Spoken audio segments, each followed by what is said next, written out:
สบายดีเด้อพ่อแม่พี่น้องมื้อนี้มีเรื่องที่มาเล่าสู่กันฟังเนาะวิดีโอนี้ก็เป็นวิดีโอของเมื่อวานนี้ที่ว่าค่อยไปช้อปปิงแล้วก็ไปห้านจีนหรือว่าไปห้านเอเชียเพื่อไปซื้อของ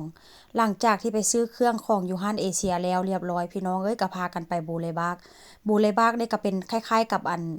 ห้างคืออยู่บ้านเฮาหั่นแหละเนาะห้างใหญ่ๆว่าเซ็นซาค่อยกอันหลังจากที่ว่าไปจอดรถจอดหยังเรียบร้อยก็พากันขึ้นไป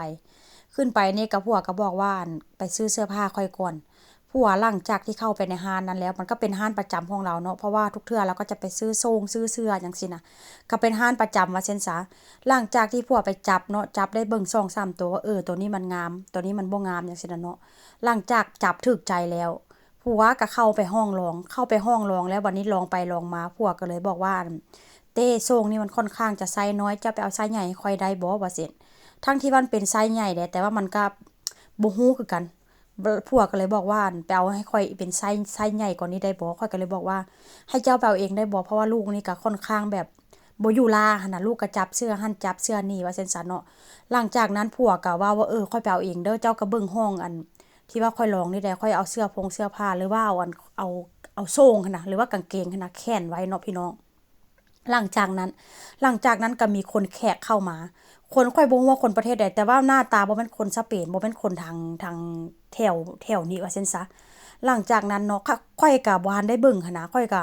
เวลาเขาย่างไปค่อยก็พอดีหันมาหาลูกชายก็พอดีห้องใส่จังซี่น่ะเนาะผัวไปซอกมาเรียบร้อยแล้วไปเอาโซ่งใส่ใหม่มาเรียบร้อยแล้ว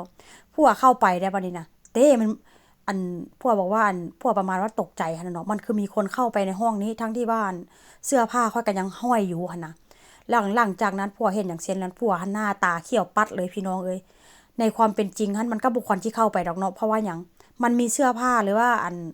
ทรงผัวค่อยห้อยอยู่หั่นน่ะมันก็บ่ควรที่เข้าไปถ้าหากฮู้ว่ามันบ่ว่างหั้นนะหลังจากนั้นก็มาบอกพนักงานเนาะพนักงานเขาเจ้าก็เข้าไปก็บอกว่าเอ้ยออกมาได้เพราะว่า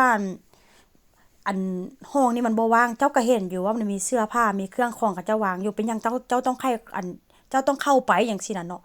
แล้วก็ผู้ชายคนนั้นนั่นก็แบบกระโดนเติบได้เขาจะก็บอกว่าห้างออกมาไว้ใส่เสื้อผ้าไว้แล้วออกมาได้ยินเสียงก้องแก้งก้องแก้งบ่ฮู้มันจับทรงหรือว่ากางเกงผัวค่อยบ่นู่นนี่นั่นเนาะเพราะว่ามันก็มีกระเป๋าเงินอยู่นำว่าซั่นซะกระโดนเติบได้พ่อแม่พี่น้องค่อยบ่ฮู้ว่ามันเฮ็ดหยังเพราะว่าต่างคนต่างบ่ฮู้เพราะว่าในนั้นหั่นน่ะเพราะว่าในอันทางเข้าหรือว่าในนั้นน่ะเขาเจ้าก็อาจจะมีกล้องนั่นแหละเขาเจ้าว่าหากว่า บ่มีความสบายใจหรือว่าอยากฮู้หั้นนะก็สามารถเบิ่งกล้องได้หลังจากที่ว่าบอกออกมาก็โดนเติบเนาะหลังจากออกมาแล้วมันก็วางทรงแล้วมันก็แห้งย่างออกไปแต่มันแบบประมาณว่ามันรีบมันร้อนมันเคี่ยวย่างออกไปพ่อแม่พี่น้องข้อยก็บ่ฮู้ว่าจุดประสงค์มันหั่นน่ะมันมาเพื่อลองทรงบ่แล้วห้านนั้นก็ราคาแบบว่าราคาค่อนข้างแพงว่าซั่นซะเนาะแล้วก็ข้อยก็บ่ได้ว่าดูถูกได้บางทีเขาเจ้าอาจจะมาซื้อเสื้อผ้าจริงจังซี่น่ะเขาเจ้าก็อาจจะมีเงินนั่นแหละเนาะเช่นเขาเจ้าก็บ่กล้าเข้าไป แต่ว่ามันความเป็นจริงหั้นนะมันบ่น่าจะเข้าไปเพราะว่าเสื้อผ้าเขาเจ้าก็ห้อยไว้อยู่หั้นแล้วอันคนอยู่ข้างๆเขาเจ้าก็แหนมจังซี่ล่ะเนาะก็แหนมเบิ่งช่วยหั้นแหละไปแต่ว่าเขาเจ้าก็บ่เว้าหยังเพราะว่าคนทางนี้เขาเจ้าจะบ่มักยุ่งเรื่องของผู้อื่นว่าซั่นซะแต่ว่าข้อยก็อยู่หั้นแต่ว่าข้อยบ่คิดว่ามันสิกล้าเข้าไปหั้นนะพอหันมาอีกทีเอ้าคนมันเข้าไปแล้วข้อยก็เลยบอกผัวว่ามีคนเข้าไปผัวก็แฮ้งแล่นเข้าไปว่าซั่นซะแต่เวลาพนักงานไปบอกมันก็รู้สึกว่ามันบ่ยอมออกหั้นน่ะมันโดนเติมแล้วทีนี้อันกะผัวเข้าไปเนาะผัวเข้าไปนี่ผัวนี่ก็มาเอากระเป๋าเงินเอาอีหยังมาเช็กหั้นน่ะพี่น้องแต่ว่าผัวก็บอกว่ารู้สึกว่ามันกระเป๋าเงินนั่นน่ะเพราะว่ามันอันของผัวเนาะกระเป๋าเงินของผัวมันน่ะมันจะเป็นแบบว่าซิดมันเป็นแบบอันจั่งใดล่ะมันเป็นแบบเปิดเป็นคล้ายๆกับกางเกงหั่นน่ะเป็นรีดอันฮีทซิปเอาน่ะพี่น้อง มันบ่ได้เป็นแบบว่าเปิดมาแล้วก็เห็นรถจังซี่เนาะกระเป๋าขวาก้อยนี่ใส่แบบว่าอันกระเป๋าน้อยๆแล้วก็ใส่บัตรเครดิตแล้วก็ใส่แบบพวกกอยพวกเงินเหรียญจังซี่น่ะเนาะพวกก็บอกว่ามันถูกเปิดแต่ว่ามาเช็กเบิ่งของแล้วมันก็บ่มีหยังเสียหายจังซี่น่ะเนาะแต่ว่ากระเป๋ามันถูกเปิดไปแล้วพวกก็เลยบอกว่าบ่เป็นหยังดอกแต่ถ้าหากว่าพนักงานหรือว่าคนอยู่หั่นน่ะอยากเอาเรื่องหันน่ะก็ให้แจ้งตำรวจแล้วก็เบิ่งกล้องแล้วก็เอาผู้ชายคนนี้มาได้เลยแต่ว่าข้อยนี้สิบ่เอาเรื่องดอกเพราะว่ามันแค่กระเป๋ามันแค่กำลังเปิดแต่ว่ามันบ่ได้เอาหยังทรัพย์สินของเฮาบ่ได้เสียหายหยังว่าซั่นซะพวกก็เลยบอกว่ามันสิมาเสียเวลานู่นนี่นั่นบ่ล่ะก็บ่อยากเป็นความกันแด้